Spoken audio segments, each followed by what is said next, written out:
রাজধানীর পেট্রোল পাম্পগুলোর খবরাখবর জানাতে সরাসরি যুক্ত আছেন আমাদের সহকর্মী ইমতিয়াজ আহমেদ। তিনি এই মুহূর্তে অবস্থান করছেন তেজগাঁওয়ে। ইমতিয়াজ, সরেজমিন আজকের পরিস্থিতি কেমন দেখলেন? আমি নিজেও ভোরবেলা তেল নিতে গিয়ে পাইনি, দীর্ঘ লাইনের সারি ছিল। এখন কি অবস্থা? আজকেও কি এই সংকট আসলে চলমান থাকবে? গ্রাহকদের সাথে কথা বলেছেন নিশ্চয়ই, তাদের ভোগান্তির বিষয়টি তো জানাবেনই, কিন্তু পাম্প মালিকদের বক্তব্য কি আসলে? এই সংকট এখনো চলমান থাকবে কিনা ফারদিন, সেটা বোঝা যাচ্ছে না, কারণ এটা নির্ভর করছে সরবরাহ ব্যবস্থা আসলে কতটুকু ঠিক হচ্ছে। একই সঙ্গে যারা ক্রেতারা আসছেন এখানে কিনতে, তাদের সেই চাপটা আসলে কতটুকু থাকছে তার উপরে নির্ভর করছে। আমরা যেই পাম্পে আছি এখন, এই পাম্পে আমরা সকাল থেকে দেখতে পেয়েছি যে 9টায়, মানে কিছুক্ষণ আগে এখানকার যে অকটেন, সেই অকটেন তারা বলছেন শেষ হয়ে গিয়েছে। তাদের যে মজুদ যাচ্ছিল এবং যারা ক্রেতারা এসেছেন, বিশেষ করে মোটরসাইকেল কিংবা গাড়িতে নেওয়ার জন্য যারা এসেছেন চালকরা, তাদের কাছে আসলে দেওয়ার পরে তাদের অকটেন শেষ হয়ে গেছে। এখন শুধুমাত্র ডিজেল তাদের মজুতে আছে এবং সেই ডিজেলগুলো তারা যে গাড়িগুলো ডিজেল নিচ্ছে তাদেরকে দিচ্ছে। এছাড়া এখানে সিএনজি এলপিজি দিচ্ছে, সেই এলপিজির জন্য গাড়িরা আসছে, কিন্তু অকটেন এখানে নেই, অকটেন শেষ হয়ে গিয়েছে। অন্যান্য পাম্পের পরিস্থিতি মোটামুটি একই রকম আমরা দেখতে পাচ্ছি, কারণ রাজধানীর যে অধিকাংশ পাম্প, সেখানে তেলের একটি সংকট তো আছেই, একই সঙ্গে অতিরিক্ত যে চাহিদা তৈরি হয়েছে, অর্থাৎ অতিরিক্ত যে চাপ তৈরি হয়েছে, সেই চাপ সামাল দিতে গিয়ে কিন্তু আসলে সবাইকে তেল দিতে পারছে না। একই সঙ্গে দীর্ঘ একটি লাইন তৈরি হয়েছে। আমরা এই যে তেজগাঁয়ের যেখানে আছি, এখানেও প্রায় 1 কিলোমিটারের কাছাকাছি আমরা দেখেছি যে গাড়ির একটি লাইন হয়ে গিয়েছে। যেহেতু এখানে অকটেন দিচ্ছে না, অকটেন শেষ হয়ে গিয়েছে এবং পেট্রোল তারা দিচ্ছে না, সেহেতু এখানে মোটরসাইকেলের লাইন দেখতে পাচ্ছি না। কিন্তু অন্যান্য যে পাম্পগুলোতে, সেখানে আমরা দেখেছি দীর্ঘ মোটরসাইকেলের লাইন রয়েছে। সেখানে অনেক দূর পর্যন্ত তারা লাইনে প্রায় 3 থেকে 4 ঘন্টা ধরে লাইনে দাঁড়িয়েও কিন্তু অনেকে কাঙ্ক্ষিত পরিমাণ তেল পাচ্ছে না, কারণ অনেকেই চাচ্ছেন যে 10 লিটার কিংবা 15 লিটার করে তেল নেবেন, হয়তো আগামী কয়েকদিনের জন্য তারা রাখতে চাচ্ছেন, সেই তেলও তারা পাচ্ছেন না।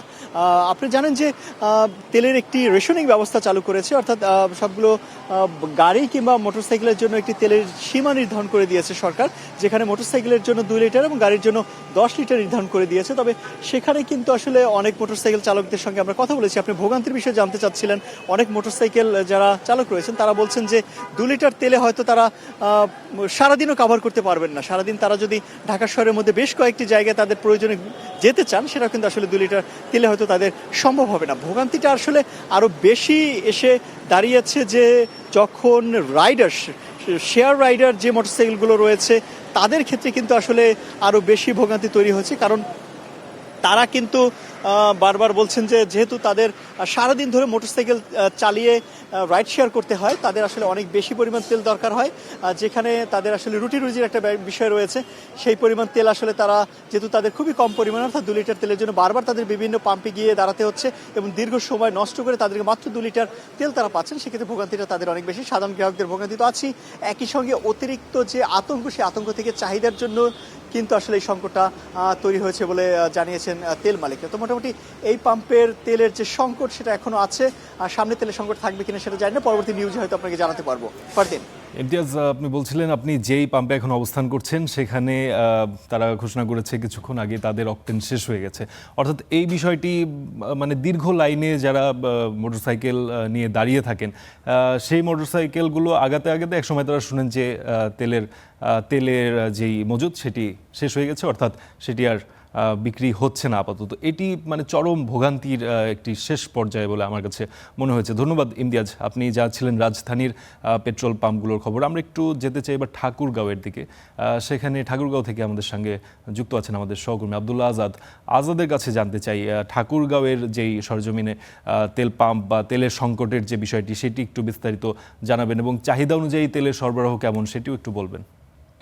জি, অসংখ্য ধন্যবাদ। আমি এই মুহূর্তে আছি উত্তরের জেলার ঠাকুরগাঁওয়ের একটি তেলের পাম্পে। আমরা সকালবেলা থেকে জেলা শহরের বিভিন্ন তেলের পাম্পে গিয়ে খোঁজ খবর নেওয়ার চেষ্টা করেছি যে এই বহির্বিশ্বে যে যুদ্ধ শুরু হয়েছে, এই যুদ্ধের প্রভাবে কিন্তু সারা বিশ্বে তেলের যে সংকটাপন্ন অবস্থা, এই অবস্থা তৈরি হওয়ার পর থেকে কিন্তু গত 7 তারিখ থেকে বাংলাদেশে তেল সংকটের একটি খবর ছড়িয়ে পড়ে। তারপর থেকে কিন্তু পেট্রোল পাম্পগুলো আহ তা তেল দেয়া বন্ধ করে দেয় এবং আমরা সকালবেলা থেকে ঠাকুরগাঁও জেলার বেশ কয়েকটি তেলের পাম্পে গিয়ে খোঁজ খবর নিয়ে যেমনটি দেখেছি যে সিরিয়াল ধরে ধরে কিন্তু বাইক চালক থেকে শুরু করে বিভিন্ন ইঞ্জিন চালিত যে ব্যবস্থাপনাগুলো রয়েছে তারা কিন্তু এখানে এসছেন এবং সিরিয়াল ধরে তারা কিন্তু তেল সংগ্রহ করছেন। আমরা যদি আপনাদেরকে একটু জানিয়ে রাখি যে মোটর বাইক অর্থাৎ মোটর সাইকেল যেগুলো রয়েছে এগুলোতে কিন্তু 2 লিটার তেল এবং প্রাইভেট কার যেগুলো রয়েছে এগুলো কিন্তু 10 লিটার এবং দূরপাল্লার যানবাহন যেগুলো রয়েছে এগুলোকে কিন্তু প্রায়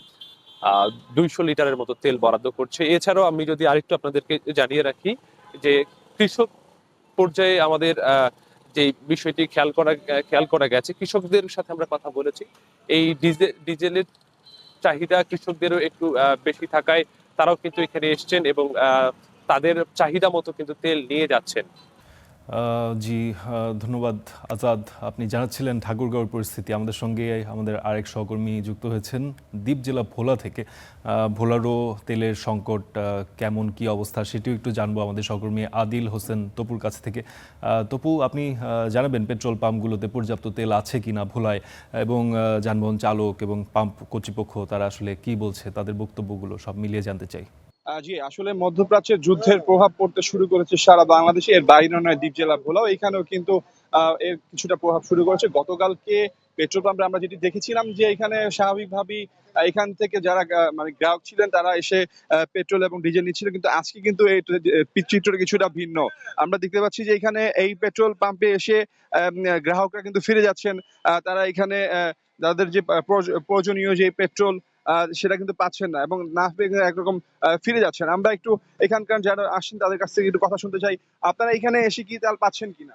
না, আমরা তো তেল পাচ্ছি না। এই যে আসলাম, তেল তো দিতেছে না। কেন দিবে না কেন? তেল তো সারা বাংলাদেশে কোনো ক্রাইসিস নাই তেলের। তেলের জাহাজ বাংলাদেশে ঠিক মতোই বিটতেছে। ডিপো থেকে তেলের ট্যাঙ্কার ঠিক মতো বাইরে হইতেছে। তাহলে আমরা এখানে তেল পাবো না কেন? এটা প্রশাসনের হস্তক্ষেপ কামনা করছি এই মুহূর্তে। এখানে একজন গ্রাহকের কাছ থেকে তিনি বলছিলেন যে আসলে এই পেট্রোল পাম্পে এসে তারা কিন্তু পাচ্ছে না। তো এখানে মালিক যারা আছেন পেট্রোল পাম্পের বিশেষ করে তারা বলছেন যে এই মুহূর্তে তাদের এইখানে যে সরকার নির্ধারিত যেটি বলা হয়েছিল যে হোন্ডার জন্য 2 লিটার কিংবা গাড়ি মাইক্রো বা কারের জন্য 25 থেকে 30 লিটার সেটিও কিন্তু তারা দিতে পারছে না।